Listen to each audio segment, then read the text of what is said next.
जय हिंद दोस्तों। कुछ ऐसी राजनीतिक पार्टियां जिनको विपक्षी गठबंधन में शामिल ना करना इंडिया अलायंस को पड़ सकता है महंगा। जी हाँ दोस्तों, इंडिया अलायंस ने कई बड़े राजनीतिक दलों को नज़रअंदाज किया, जिनमें सबसे बड़ा नाम उत्तर प्रदेश की पूर्व मुख्यमंत्री मायावती की पार्टी बीएसपी का आता है। भले ही पिछले साल यूपी विधानसभा चुनाव में मायावती की पार्टी बीएसपी को करारी हार का सामना करना पड़ा हो, लेकिन अभी भी यूपी, बिहार और राजस्थान जैसे कई राज्यों में बहुजन समाज पार्टी की अच्छी पकड़ मानी जाती है, खासकर दलित और मुस्लिम वोटरों पर।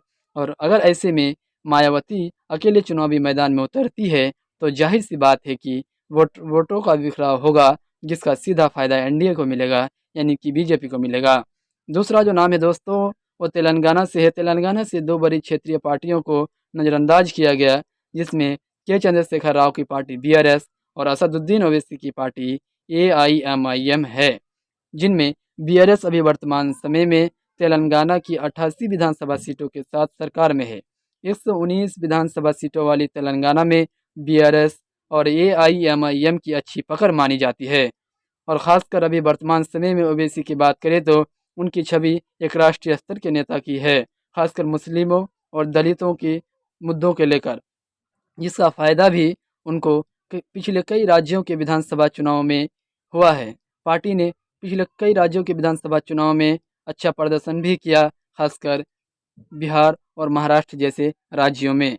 ऐसी स्थिति में ओवैसी अकेले चुनावी मैदान में उतरते हैं, तो इसका सीधा नुकसान इंडिया अलायंस को होगा, क्योंकि इंडिया अलायंस का स्थायी वोटर मुस्लिम वोटर ही है।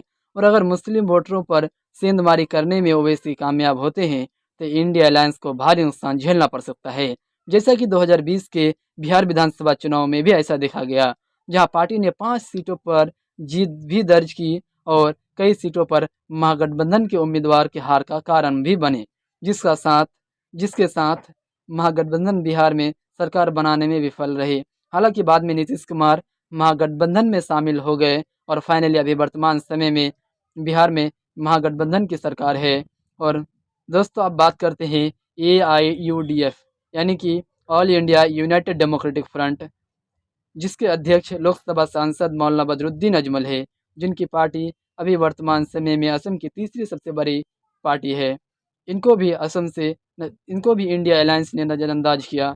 इन पार्टियों को इंडिया अलायंस ने अपने साथ लाना सही नहीं समझा, जबकि इंडिया अलायंस में कई दल ऐसे भी हैं जिनके पास एक भी लोकसभा सांसद नहीं है, फिर भी उन दलों को गठबंधन में शामिल कर लिया गया। तो फिर इनको यूपी से मायावती, चंद्रशेखर राव और असदुद्दीन ओवैसी और असम से बदरुद्दीन अजमल जैसे कई दिग्गज नेताओं को गठबंधन में शामिल करने से क्या दिक्कत है, जबकि इन पार्टियों की पहुंच लोकसभा से लेकर विधानसभा तक मौजूद है। फिर भी इंडिया अलायंस इससे दूरी क्यों बनाई हुई है?